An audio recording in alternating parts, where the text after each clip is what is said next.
네, 잘 지내고 계시지요? 오늘은 이제 야고보서를 잠시 보려고 합니다. 1517년 마르틴 루터가 95개조 반박문을 내걸면서 종교개혁의 불꽃이 피어 올랐었더랬습니다. 그리고 1533년 마르틴 루터는 그 전까지는 라틴어로만 번역되어 있던 성경을 독일어로 번역을 완료합니다. 그리고 그 독일어판 신약 성경을 출판하면서 각 책마다 간단한 서문을 달아놓게 됩니다. 그런데 그 중에 하필 이 야고보서에 대한 서문은 그 이후에 신약 성경 연구사에 있어서 중요한 논란을 촉발시키게 됩니다. 왜냐하면 마르틴 루터는 두 가지 이유를 들어서 이 야고보서가 예수님의 동생인 야고보에 의해 쓰여진 것이 아니다라고 주장했기 때문이지요. 그 이유 중 한 가지는 믿음으로 의롭다 함을 얻는 이 바울의 가르침에 대해서 이 편지가 반대한다라는 것이었습니다. 하기야 일단 겉으로 드러난 것만 보면 의인은 믿음으로만이 아니라 행함으로 얻는 것이다 라고 야고보서 2장 24절은 이야기합니다. 그리고 또 한 가지 이유는 이 야고보서가 그리스도의 순환, 부활, 그리고 성령에 대해서 언급하지 않았기 때문에 이 야고보서는 야고보가 기록한 게 아닐 것이다 라고 마르틴 루터는 주장했었습니다. 또 이 주장 때문에 그 이후로 이 야고보서의 해석에 대한 그리고 이른바 정경 속의 정경에 대한 논쟁이 시작됩니다. 그래서 오히려 아이러니하게도요, 이 종교개혁 이후에 이 야고보서의 그 내용과 규모에 비해서 다른 신약 성경 문서들보다 더 큰 관심을 갖게 되어집니다. 그러나 이건 마르틴 루터의 주장이었고요. 이후 시간이 더 흘러가면서 신약 성경에 대한 연구가 활발해지고 이른바 문학 비평, 역사 비평, 역사적 예수 연구 등등의 과정을 거치면서 루터가 오해했거나 잘못 알고 있었다라고 결론을 내리게 되었습니다. 루터의 판단은 이 편지가 쓰여진 상황과 저자의 참된 의도에 대해서 깊이 생각하지 않고 지나치게 바울의 가르침에만 집착해서 잘못 내린 결론이라는 것입니다. 또 실제로 이 야고보서를 당시의 상황의 배경에서 파악해 보면 이런 오해는 피할 수 있었을 것 같습니다.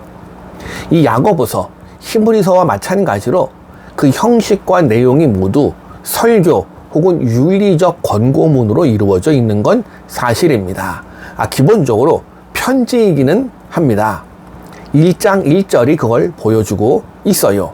그러나 바울의 편지들처럼 편지의 형식을 빌린 설교가 아니라 오히려 형식과 내용에 있어서는 전형적인 설교문으로 보는 게 더 옳아 보입니다. 물론 이 야고보서, 루터의 주장처럼 기독교적인 내용은 많이 나오지 않을지도 모릅니다. 그러나 반면에 저자가 교회의 전통 위에 굳게 서 있었다는 점만큼은 우리가 충분히 유추할 수 있는 대목도 많이 나옵니다. 그리고 야고보서의 형식은 일관된 구조나 흐름을 갖고 있는 게 아니고요. 여러 가지 문제들을 생각나는 대로 써내려간 이른바 전형적인 권고 설교로 구분이 가능합니다. 그래서 야고보서의 구조와 흐름을 보면 상당히 재미있습니다. 먼저 1장 1절은 편지 형식을 빌린 서두입니다. 그리고 1장 2절로 8절까지는 인내와 간구에 대한 권고가 나오고 있고 1장 9절로 11절은 부와 가난에 대한 신앙적인 태도를 1장 12절로 18절은 유혹에 대한 경계 1장 19절로 27절까지는 깨끗하고 흠이 없는 경건에 대해서 이야기합니다. 이런 식으로 여러 가지 문제들을 생각나는 대로 써내려간 전형적인 권고문, 권고 설교 이렇게 구분이 가능합니다. 그러면 이 야고보서, 이 설교문은 왜 쓰여졌을까요? 물론 이 편지를 받아볼 독자들, 이 편지의 수신자들이 갖고 있던 문제를 해결하기 위해 쓴 것이겠지요. 그리고 그 문제가 어떤 것이 있었는지는 이 야고보서 본문을 좀 주의 깊게 읽어보면 얼마든지 추론이 가능해집니다. 조금 전에 말씀드린 것처럼 야고보서 1장만 해도 인내와 간구에 대한 권고, 부와 가난에 대한 신학적 태도, 유혹에 대한 경건, 깨끗하고 흠이 없는 경건, 이런 문제들을 다루고 있잖아요. 그러면 아무 문제가 없으면 이런 권면을 했을까요? 그렇지 않았겠지요. 그러니 이런 문제점들이 있으니까 이런 것들을 권고했겠구나 짐작이 되어집니다. 그리고 그 중에 특히 두드러지는 건 1장 22절로 27절과 2장 14절부터 26절에 있는 행함이 없는 믿음에 대한 문제, 그리고 2장 1절로 13절, 5장 1절로 6절에 나오는 빈부의 갈등에 대한 문제, 그리고 3장 1절로 12절에 있는 이 말 언어로 인한 공동체의 분열, 이 세 가지가 가장 크게 두드러집니다. 예, 정리하면 야고보서에서 이 야고보서를 받아 읽을 그 수신자들 교회의 공동체에 있는 큰 문제 세 가지, 행함이 없는 믿음, 빈부의 갈등에 대한 문제, 언어로 인한, 말로 인한 공동체의 분열, 이 세 가지가 크게 대두되고 있었다. 정리가 가능하지요. 그리고 이런 문제들을 총합해 보면 이 편지를 받는 사람들의 상황이 어느 정도 떠오릅니다. 우선 그들이 살던 때는 처음에 세워진 교회들이 갖고 있던 신앙의 열정이 어느 정도 식고 있을 때였습니다. 처음에 바울이 전해준 복음은 그동안 유대교의 율법에만 얽매여 있던 사람들을 자유케 해 주었고요. 구원에 대한, 하나님의 사랑에 대한 참된 생명을 맛보게 해 주었습니다. 그러나 늘 이 그러나 또는 하지만이 문제인데, 어느 정도 시간이 지나가면서 바울이 전해준 복음은 어느 순간 단순한 입술의 고백으로 그치기 시작합니다. 하기야 사람은 예나 지금이나 늘 거기인 것 같습니다. 과거 하나님 앞에 서 있던 이스라엘 백성들, 말씀 앞에 철저했지만 시간이 흐르면 죄악 속에 빠져들고, 그러다가 또 하나님의 진노가 임하면 애구구하면서 다시 회개하고 말씀 앞에 엎드리고, 또 시간이 지나면 죄악 속에 거하고, 이게 계속 반복돼 왔잖아요. 그리고 시간이 흘러서 교회가 세워지고요. 중세시대의 타락을 지나서 마르틴 루터의 종교개혁이 일어납니다. 그러나 그 종교개혁이 일어난 지 한 세기도 못 되어서 유럽의 개혁교인들이 윤리적으로는 타락해버린 모습도 우리가 역사 속에서 발견하게 됩니다. 마찬가지로 초대교회 교인들, 처음에는 말씀 앞에 철저했고 복음 앞에 겸손했고 하나님을 향한 열정이 뜨거웠습니다. 그러나 그들도 시간이 흐르면서 어느 순간부터 입술에 고백은 있었지만 그 고백에 근거한 실천이 사라지고 있었네요. 그럼 오늘 우리는 어떻습니까? 바울은 살아있는 고백에 근거한 실천을 요청했잖아요. 이 야고보서의 독자들에게도 그런 상황에 나타나는 시점이 되고 만 겁니다. 고백에 상응하는 실천이 없었거든요.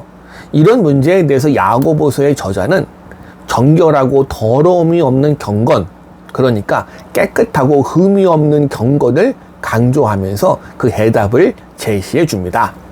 자, 중요한 부분인데 야고보서 1장 22절로 27절입니다. 야고보서 1장 22절로 27절 펴시고 같이 보십니다. 너희는 말씀을 행하는 자가 되고 듣기만 하여 자신을 속이는 자가 되지 말라. 누구든지 말씀을 듣고 행하지 아니하면 그는 거울로 자기의 생긴 얼굴을 보는 사람과 같아서 제 자신을 보고 가서 그 모습이 어떠했는지를 곧 잊어버리거니와 자유롭게 하는 온전한 율법을 들여다보고 있는 자는 듣고 잊어버리는 자가 아니요 실천하는 자니 이 사람은 그 행하는 일의 복을 받으리라. 누구든지 스스로 경건하다 생각하여 자기 혀를 재갈 물리지 아니하고 자기 마음을 속이면 이 사람의 경건은 헛것이라. 하나님 아버지 앞에서 정결하고 더러움이 없는 경건은 곧 고아와 과부를 그 환난 중에 돌보고 또 자기를 지켜 세속에 물들지 아니하는 그것이니라. 아멘. 여기서 말하는 경건은 종교 혹은 신앙을 이야기하는데요. 당시 일반적으로 종교적인 고백 행위나 의식을 행할 때 그 사람을 경건한 사람 이렇게 보았습니다. 다시 말하면 이 야고보서를 받아 읽어야 했던 그 수신자들, 그 공동체의 사람들은 종교적인 의무와 책임을 하는 것만으로도 충분하다 생각하고 있었던 겁니다. 바로 이게 그들의 문제였습니다. 복음적인 생명력은 죽고 율법적인 안일함에 빠져들고 있었거든요. 여기서 한 걸음 더 나아가면 종교와 생활이 교회와 사회가 분열되고 맙니다. 결국 종교는 위선적으로 타락하고 생활은 비도덕적으로 전락합니다. 이게 사람들이 보기에는 깨끗하고 흠이 없는 경건. 이와는 반대로 사람이 아니라 하나님 아버지가 보시기에 깨끗하고 흠이 없는 경건은 종교적인 활동에만 머물러 있는 게 아니라 사회적인 선행까지도 적극적으로 참여하는 것으로 야고보서는 권면합니다. 이 야고보서는 그래서 경건의 두 가지 측면을 강조합니다. 하나는 세속 사회 안에 살아야 되지만 그럼에도 불구하고 도덕적인 삶을 실천함으로 세속에 물들지 않는 겁니다. 그리고 다른 또 하나는 사회적인 선행에 참여하는 것으로 사회적인 차원의 경건을 이야기합니다. 오해는 없어야 합니다. 본문 27절에서 고아와 과부를 돕는 일을 이야기하고 있는데 이게 전부란 말이 아닙니다. 이건 하나의 예로 들고 있는 것 뿐이에요. 이 야고보서를 읽으면서 우리가 이제 해야 될 고민이 있습니다. 사람이 아니라 하나님 보시기에 깨끗하고 흠이 없는 경건을 어떻게 이루어 가야 할지에 대한 고민입니다. 도덕적인 차원인 이 도덕적으로 개인적인 차원뿐 아니라 사회적인 차원으로까지 어떻게 확장시켜 가야 할지, 나와 우리가 더불어 사는 삶을 어떻게 꾸려가야 할지를 고민하고 읽으면 우리는 야고보서를 제대로 읽는다고 말할 수가 있을 것 같습니다. 감사합니다.